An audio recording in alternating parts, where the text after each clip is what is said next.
नमस्कार मित्रों, मनोविज्ञान की कक्षा में आपका एक बार पुनः स्वागत है। जैसे कि आपको पता है कि हम किशोरावस्था के नैतिक विकास का अध्ययन कर रहे थे।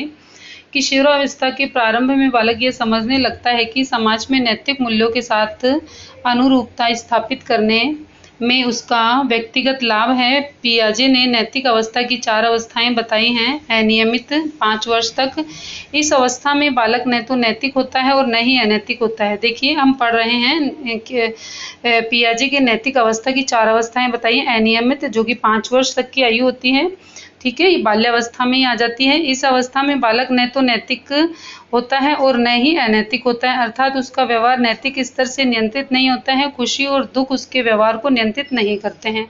विषम जातीय अधिकार, और ये कितना होता है, 5 वर्ष से लेकर 8 वर्ष तक। इस अवस्था में नैतिक विकास अंग्रेजों के दबाव के कारण से होता है तथा यह विकास पुरस्कार और दंड के द्वारा संयमित होता है। विषम जातीय परस्परता 9 से 13 वर्ष की आयु, इस अवस्था में नैतिक विकास साथियों के सहयोग से होता है तथा परस्परता पर निर्भर करता है। स्वशासित विकास, पियाजे ने इस समान अवस्था, पियाजे के अनुसार इसे समान अवस्था मानते हैं तथा यह परस्परता की मांग समान हो जाती है तथा स्व शासन का विकास होता है। इस अवस्था में व्यक्ति अपने व्यवहार के लिए स्वयं उत्तरदायी होता है। स्प्रेगर इन्हें 6 प्रकार के मूल्य बताए हैं, जिसमें सामाजिक मूल्य, धार्मिक मूल्य, कलात्मक मूल्य, राजनैतिक मूल्य, आर्थिक मूल्य और सैद्धांतिक मूल्य ये मुख्य हैं। सामाजिक और नैतिक मूल्यों के अंतर्गत अनेक मूल्य आते हैं। एक तो है उचित और अनुचित भावना, आज्ञा का पालन, सत्य व असत्य, ईमानदारी, दया, भक्ति, सत्यवादिता, निष्पक्षता, आत्मनिर्भरता, विश्वसनीयता और उत्तरदायित्व की भावना। व्यक्ति के इन्हीं सामाजिक नैतिक मूल्यों के योग को चरित्र कहा जाता है, जो व्यक्ति के व्यक्तित्व का नैतिक पक्ष है। मूल्यों की दिशा में आलपोर्ट व वर्णन ने महत्वपूर्ण कार्य किए हैं और एक मूल्य मापनी का निर्माण किया है। नैतिक व्यवहार, हार्लॉक के अनुसार सामाजिक समूह के नैतिक कोड के अनुरूप व्यवहार को नैतिक व्यवहार है। नैतिकता के विकास के स्तर, अलग अलग आयु स्तरों पर बालक के भीतर नैतिकता भी भिन्न स्तर की होती है। जन्म के समय बालक नैतिकता रहित होता है तथा प्रयास और भूल का स्तर, लगभग 2 वर्ष की आयु तक वह प्रयत्न और भूल के आधार पर ही सीखता है तथा उसे नैतिकता के संबंध में जो सिखाया जाता है वह भूल जाता है। पुरस्कार और दंड, भय के माध्यम से बालक में नैतिक मूल्यों का विकास होता है। उसे पुरस्कार और दंड के द्वारा समय समय पर यह बताया जाता है कि कौन सा व्यवहार और कार्य उचित है और कौन सा अनुचित है। रूढ़ियों और प्रथाओं का कार्य, प्रथा का अर्थ समाज के मान्यता प्राप्त कार्य और व्यवहार करने की विधि, जो एक पीढ़ी से दूसरी पीढ़ी को स्थानांतरित होती रहती है। रूढ़ियों के उल्लंघन पर समाज के द्वारा निश्चित दंड दिया जाता है। भले बुरे की भावना का कार्य, आइजनेक ने बालक की भले बुरे की भावना, सुपर ईगो या इनर लाइट या इंटरलाइजर्स पुलिसमैन कहा है। जब कभी बालक सामाजिक नैतिक मूल्यों से हटकर व्यवहार करता है तो यह भावना उसे ऐसा करने से रोकती है। दोष और शर्म का कार्य, बालक में शर्म और दोष उस समय ही उत्पन्न होते हैं जब उनके उचित अनुचित की भावना एक निश्चित मात्रा में विकास हुआ तो उसमें आत्म आलोचना की योग्यता हो। नैतिक विकास के 2 पहलू होते हैं। नैतिक व्यवहार पक्ष, बालक समाज की प्रत्याशाओं के अनुसार व्यवहार करना प्रत्यक्ष शिक्षण या प्रयत्न एवं भूल या तदात्मीकरण से सीखता है। प्रत्यक्ष शिक्षण के द्वारा बालकों को समझाया जा सकता है कि क्या उचित और क्या अनुचित है तथा समाज की क्या प्रत्याशाएं हैं। नैतिक प्रत्ययों का विकास, इसके अंतर्गत बालक उचित और अनुचित के नियमों और मूल्यों को सिखाता है। जब वह नैतिक मूल्य सिखाता है तो वे सभी मौखिक होते हैं तथा वे अमूर्त रूप से होते हैं। लगभग 9 वर्ष की अवस्था तक बालक के नैतिक मूल्यों से संबंधित प्रत्यय अधिक सामान्यीकृत हो जाते हैं। बालक के नैतिक विकास की व्याख्या के लिए मनोवैज्ञानिकों ने निम्न सिद्धांतों का प्रतिपादन किया है।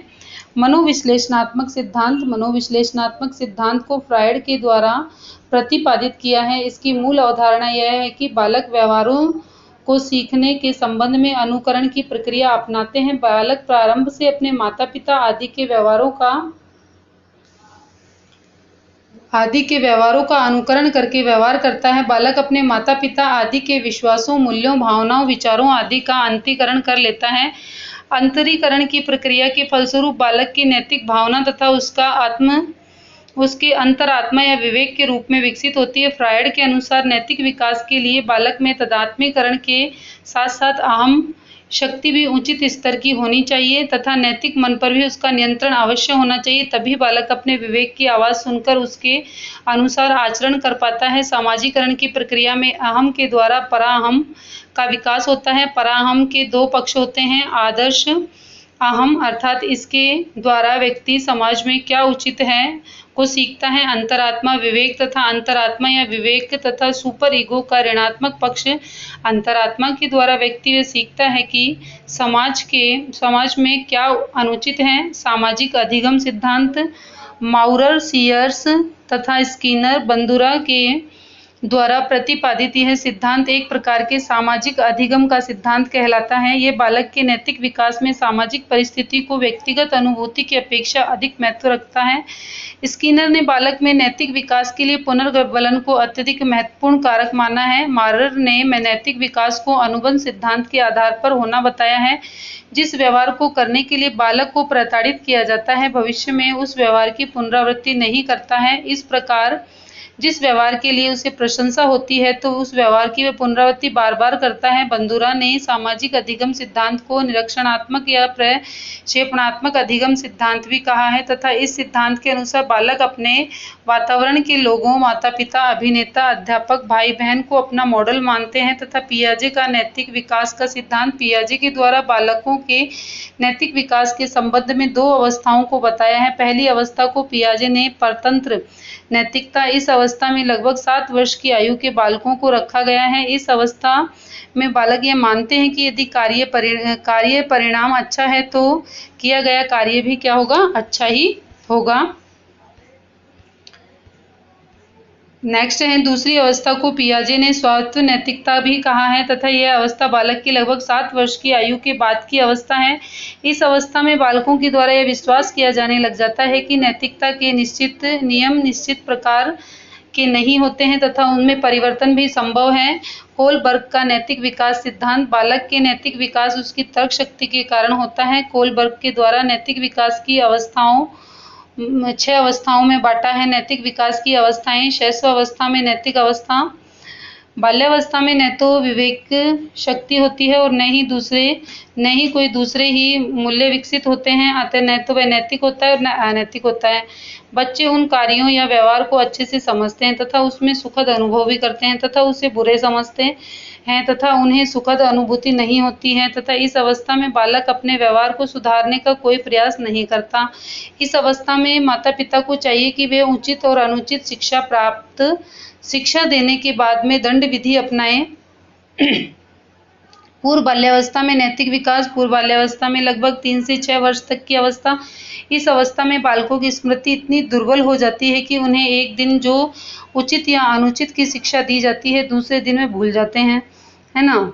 बालक में किस प्रकार का सामाजिक और नैतिक विकास होगा, ये बहुत कुछ इस बात पर निर्भर करता है कि बालक का लालन पालन और विधि किस वातावरण में होती है। देखिए, जब कोई बच्चा, जैसे मान लीजिए अंग्रेजों का बच्चा है, तो क्या बोलता है, इंग्लिश अपने आप ही बिना रुके निर्बाध गति से बोलता है। और अपने भारत में पैदा हुए, जैसे मान लीजिए भारतीय बच्चे हैं, मान लीजिए, तो जिस वातावरण में वो रहते हैं, जैसे मान लीजिए अगर उनके घर में हिंदी बोली जाती है तो वो क्या बोलेंगे, फटाफट हिंदी का उच्चारण अच्छे से करेंगे।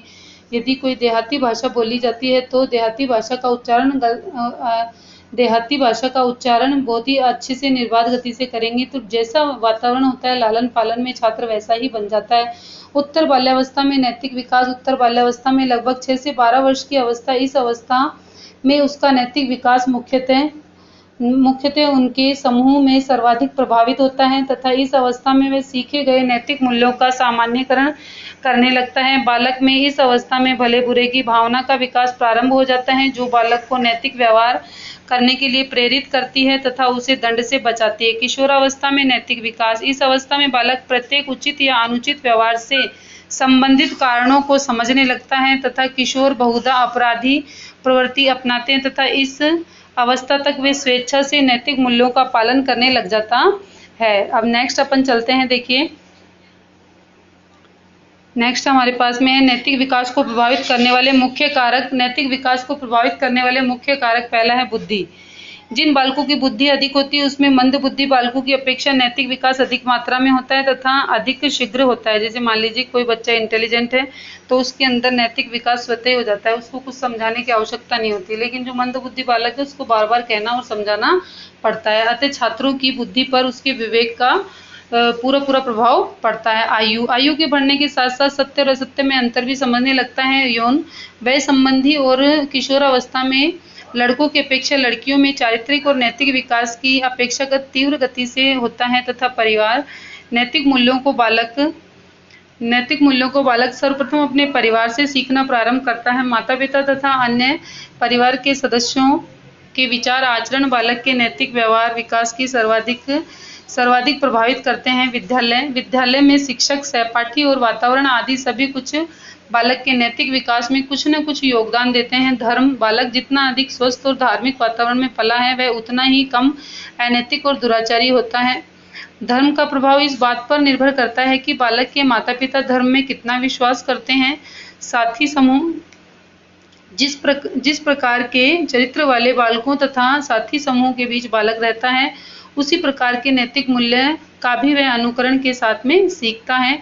जन माध्यम बालक सिनेमा तथा टेलीविजन और मैगजीन या कॉमिक्स आदि से बहुत अधिक प्रभावित होता है। चरित्र व्यक्ति के अनेक गुणों का गत्यात्मक योग है तथा ये गुण व्यक्ति के आदर्शों, बाह्य व्यवहारों तथा अभिवृद्धि आदि से संबंधित है तथा सैमुअल के अनुसार चरित्र आदतों का पुंडा होता है तथा डामविल के अनुसार चरित्र उन सब प्रवृत्तियों का योग है जो कि एक व्यक्ति में होती हैं तथा कार्माइकेल के अनुसार चरित्र एक गतिशील धारणा है तथा यह व्यक्ति के दृष्टिकोणों और बाह्य व्यवहार की विधियों का पूर्ण योग है। व्यक्तिक विभिन्नताएं व्यक्तिगत तथा व्यक्तिगत विभिन्नता का अर्थ व्यक्तिगत विभिन्नता का अभिप्राय किन्हीं दो व्यक्तियों या बालकों के शारीरिक, मानसिक तथा संवेगात्मक सामाजिक विशेषताओं में विभिन्नता से है तथा इस प्रकार उसमें पाई जाने वाली इस विभिन्नता को व्यक्तिगत विभिन्नता कहते हैं। स्किनर के अनुसार व्यक्तिगत विभिन्नताओं में संपूर्ण व्यक्तित्व का कोई भी ऐसा पहलू शामिल नहीं है जिसे मापा जा सकता हो तथा टाइलर के अनुसार शरीर के आकार और उसके स्वरूप और शारीरिक कार्य क्षमताओं, बुद्धि, उपलब्धि, ज्ञान तथा अभिरुचि, अभिवृत्ति और व्यक्तित्व के लक्षणों में माप की जा सकने वाली विभिन्नताओं की उपस्थिति पाई जाती है। मानसिक विभिन्नता के कारक वंशानुक्रम अर्थात हेरिडिटी। वंशानुक्रम व्यक्तिगत विभिन्नता का मुख्य कारण है। रूसो तथा स्पेयरमैन, टर्मन तथा गाल्टन आदि कारण के प्रमुख सार्थक है तथा इन्होंने प्रयोगों के द्वारा सिद्ध कर दिया है कि व्यक्ति की शारीरिक, मानसिक और चारित्रिक विभिन्नताओं का मुख्य कारण वंशानुक्रम ही होता है। अगला है वातावरण। व्यक्ति जिस प्रकार के वातावरण जैसे पारिवारिक, सामाजिक, भौगोलिक और सांस्कृतिक वातावरण में वह रहता है उसी प्रकार तथा उसी के अनुरूप उसका विकास होता है। जाति, प्रजाति, देश व्यक्ति में शारीरिक, बौद्धिक तथा भावनात्मक विशेषताएं दूसरे व्यक्तियों से भिन्न होती हैं। आयु और बुद्धि बालक का शारीरिक, मानसिक और संवेगात्मक विकास उसकी आयु के अनुसार होता है। बुद्धि में विभिन्नता के कारक व्यक्ति में अंतर हो जाता है तथा शिक्षा तथा आर्थिक दशा दोनों ही व्यक्ति की विभिन्नता उत्पन्न करता है। परिवार की आर्थिक स्थिति भी व्यक्ति की शारीरिक और शैक्षिक व सामाजिक भावात्मक विकास को प्रभावित करती है। लिंग भेद के कारक बालक और बालिकाओं के शारीरिक, मानसिक तथा संवेगात्मक विकास में अंतर पाया जाता है। उदाहरणार्थ बालक साहसी और परिश्रमी होते हैं जबकि बालिकाएं कोमल हृदय तथा दयालु और लज्जाशील होती हैं। नैतिक महत्व। व्यक्तिगत विभिन्नता का ज्ञान हो जाने पर शिक्षक अपने छात्रों का अधिक हित कर सकता है। प्राय प्रत्येक कक्षा में सामान्य बालकों की अपेक्षा मंद बुद्धि मंदबुद्धि और प्रतिभाशाली बालकों की कुछ संख्या में रहते हैं तथा कक्षा शिक्षण सामान्य बुद्धि बालकों के लिए ही उपयुक्त होता है। कक्षा का सीमित आकार व छात्रों के वर्गीकरण में सहायक होती है। विभिन्न आयु के बालक बालिकाओं की मूल प्रवृत्तियों में विभिन्नता पाई जाती है, जैसे अंत पाठ्यक्रम का निर्धारण करने की व्यक्तिगत विभिन्नताओं का योगदान है। शिक्षण योजना में शिक्षण की पद्धति में गृह कार्य देने की व्यक्तिगत विभिन्नताओं का ज्ञान अध्यापक के लिए आवश्यक है। ये देखिए, अध्यापक के लिए आवश्यक है। इसको मैं इसीलिए फटाफट पढ़ रही हूँ कि इसमें ऐसा कुछ भी समझने वाला कोई ऐसा टॉपिक नहीं है, क्योंकि ये बहुत ही अच्छे से समझ में आ जाएगा। और अपन ऐसे नहीं है, अपना टाइम खराब नहीं करना अपन को, क्योंकि अब रीट के एग्जाम की जल्दी से जल्दी घोषणा होने ही वाली है, क्योंकि आज ही डोटासरा जी के द्वारा लाइव आकर के उनके द्वारा आज ही अनेक प्रकार की भर्तियों की चर्चा की गई है। अतः अब हमको अपना टाइम वेस्ट नहीं करना है। अब मैं आपके लिए वापस से संस्कृत की पुनः आपके लिए रीट के सिलेबस के अकॉर्डिंग आपके लिए कक्षाएं लेकर के आऊंगी। मंदबुद्धि और प्रतिभाशाली बालक इससे अधिक लाभ नहीं उठा पाते हैं, क्योंकि सभी को सामान्य रूप से एक ही पद्धति के द्वारा शिक्षा दी जाती है। अतः शिक्षक का दायित्व हो जाता है कि बालकों को उसकी व्यक्तिगत विभिन्नताओं को ध्यान में रखते हुए शिक्षा प्रदान करनी चाहिए। ठीक है, अब नेक्स्ट देखिए क्या है। विशिष्ट बालक टर्मन और मेरिल के अनुसार उन्होंने 140 बुद्धि लब्धि के ऊपर वाले बच्चों को प्रतिभावान बच्चा कहा गया है। तब बहुत ही इंटेलिजेंट बच्चा माना है जिस बच्चे की बुद्धि लब्धि 140 होती है। ठीक है, इसकी योजना विधि। प्रतिभाशाली बालकों में शिक्षण हेतु सर्वश्रेष्ठ होते हैं तथा पिछड़े बालक इसकी शैक्षणिक विधि 90 से 80 तक होती है तथा ब्रेल प्रणाली पूर्ण रूप से अंधे बालकों के लिए शिक्षा देने हेतु उपयुक्त प्रणाली है। मानसिक दृष्टि से पिछड़े हुए, अब देखिए तीव्र बुद्धि जो बालक होते हैं उनके बारे में आपको बताती हूँ। उनकी बुद्धि लब्धि कितनी होती है? 140 ये इसके ऊपर। और जो अपने मंद बुद्धि बालक होते हैं वो कितने होते हैं? 80 से 90। ठीक है, इनकी क्या होती है? 80 से 90। और ब्रेल लिपि किसकी होती है? अंधे लोगों के लिए होती है। ठीक है, अब देखिए 90 से 80 होती है। ठीक है ना। मानसिक दृष्टि से पिछड़े हो, जिसको बिल्कुल ही, जिसका मानसिक स्तर ही खराब है, तो वो क्या होती है? 70 से कम हो जाती है। ठीक है, और नेक्स्ट है अपने विशिष्ट बालक वे हैं कि जिसमें शारीरिक, मानसिक और सामाजिक और भावात्मक संवेगात्मक विकास में अंतर होने के कारण उसके गुणों में कुछ विशिष्टताएं आ जाती हैं तथा इसके कारण वह दूसरों का ध्यान अपनी ओर आकर्षित कर लेता है, जैसे प्रतिभाशाली बालक है। स्किनर व हरीमैन के अनुसार प्रतिभाशाली शब्द का प्रयोग उन 1% बालकों के लिए किया जाता है जो सबसे अधिक बुद्धिमान होता है। टर्मन और मेरिल के अनुसार 140 बुद्धि लब्धि के ऊपर वाले बच्चों को प्रतिभावान माना गया है। बुद्धि लब्धि प्रतिभावान बालकों के वर्गीकरण का कोई विश्वसनीय मापदंड नहीं है। प्रतिभाशाली बालक की विशेषताएं। विटी ने प्रतिभाशाली बालकों की कुछ विशेषताएं बताई हैं जो निम्न प्रकार है। प्रतिभाशाली बालक दूसरों का सम्मान करते हैं और किसी को चिढ़ाते नहीं हैं। खेल में अत्यधिक रुचि रखते हैं। धैर्य भी होता है उनमें। संवेगात्मकता और स्थिरता भी होती है। किसी चीज को कभी भी खराब नहीं करते हैं। जो प्रतिभावान बालक होते हैं वो ये सोचते हैं कि कौन सी चीज को मेरे द्वारा सुधारा जाए। ठीक है, इसमें से 96% अनुशासन मानने वाले बच्चे होते हैं तथा मनोवैज्ञानिक रिकनर और हैरीमैन ने प्रतिभाशाली बालकों की जो विशेषताएं बताई वे निम्नलिखित विशेषताएं हैं। इनके दैनिक कार्यों में विभिन्नता के दर्शन होते हैं तथा इनके सामान्य ज्ञान सामान्य बालकों की अपेक्षा श्रेष्ठ होते हैं। पढ़ने लिखने में ये अधिक रुचि लेते हैं तथा इन्हें अध्ययन में अधिक सफलता प्राप्त होती है तथा ये मूर्त एवं कठिन विषयों में अधिक रुचि लेते हैं। इनमें आश्चर्यजनक दृष्टि होती है तथा विद्यालय के कार्यों के प्रति बहुधा उदासीन होते हैं तथा इसमें सामान्य बालकों की अपेक्षा सामाजिकता का गुण कम पाया जाता है। शारीरिक गुणों के समान बालकों की तुलना श्रेष्ठ होती है। अब ये देखिए आगे, बुद्धि परीक्षाओं में इनकी उच्च बुद्धि लब्धि 130 प्लस से 170 तक होती है। दूरदर्शी होते हैं तथा ये उच्च वंश परंपरा से संबंधित होती हैं। कार्य क्षमता और अध्ययन योग्यता इनकी अधिक होती है, किंतु वस्तु पर अधिक समय पर ध्यान एकाग्रचित करते हैं तथा मार्गदर्शन की कम आवश्यकता होती है। प्रतिभावान बालक नियमों और सिद्धांतों का स्वयं सामान्यीकरण कर लेते हैं। वातावरण की प्रत्येक वस्तु के बारे में ज्ञान प्राप्त करने के लिए उत्सुक होते हैं। प्रतिभाशाली बालक संवेगात्मक तथा सामाजिक दृष्टि से अधिक होते हैं तथा योजना विधि प्रतिभाशाली बालकों की शिक्षण हेतु सर्वश्रेष्ठ विधि मानी गई है तथा प्रतिभाशाली बालकों की समस्याएं सहपाठियों के साथ में समायोजन नहीं कर पाते।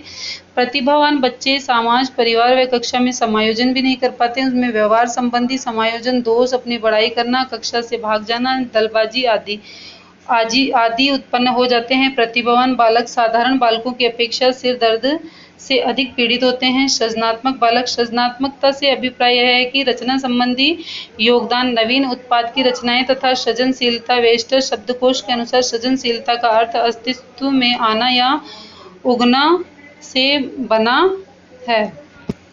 ठीक है।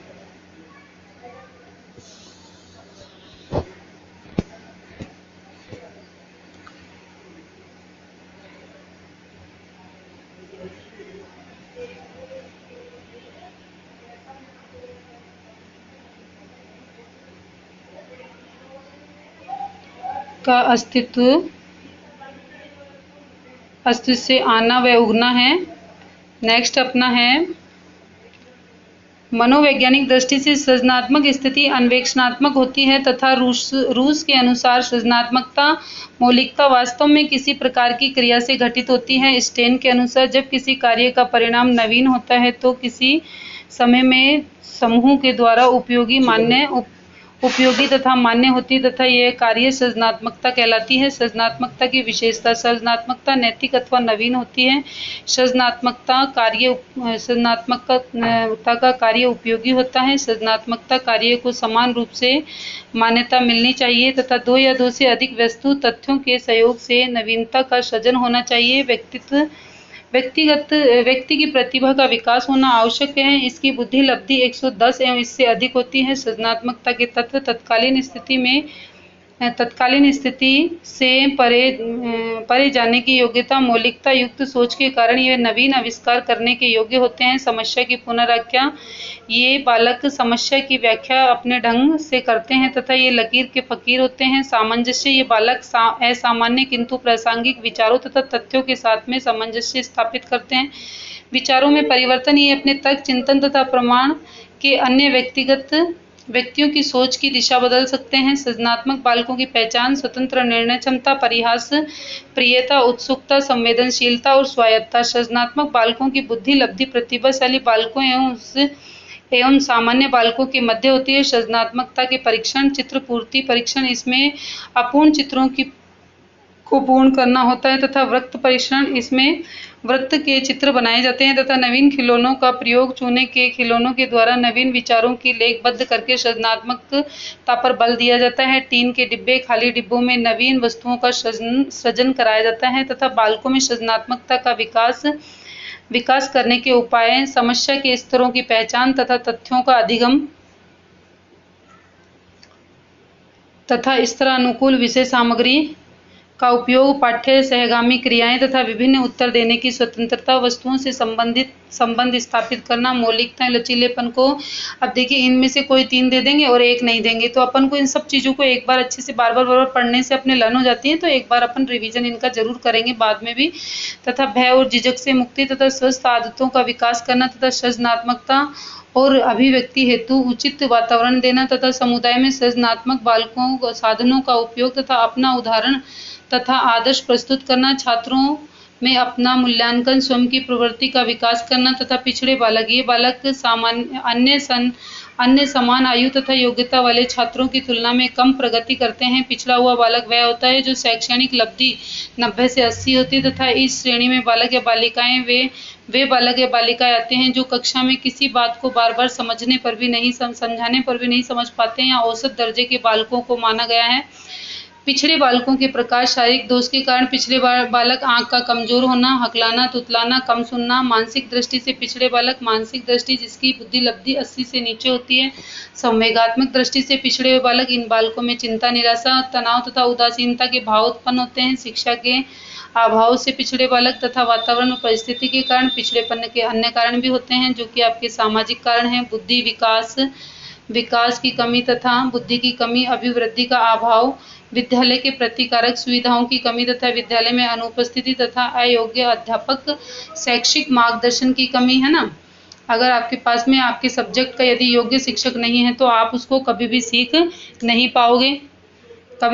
नहीं पाओगे तथा विशिष्ट कक्षाओं की स्थापना पिछड़े बालकों की कक्षाओं से अधिक छात्र नहीं होने चाहिए तथा विशिष्ट विद्यालयों का गठन किया जाए। तो इस प्रकार से हमने आज यहीं तक अपना अध्ययन आज हम करेंगे। हम नेक्स्ट वीडियो में पढ़ेंगे। तब तक के लिए धन्यवाद।